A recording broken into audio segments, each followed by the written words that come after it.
面白い話がある。イズリンから聞いた話なんだけど、ルーちゃんがあれおでんを買うときになんかこれ何ですかって店員さんに聞いたらしくて、でも店員さん外国の方で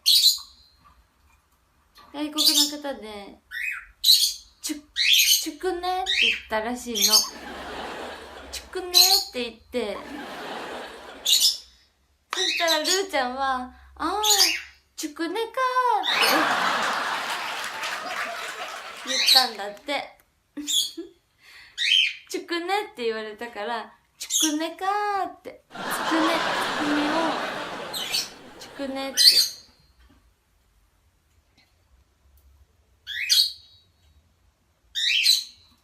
ねえ、面白くない？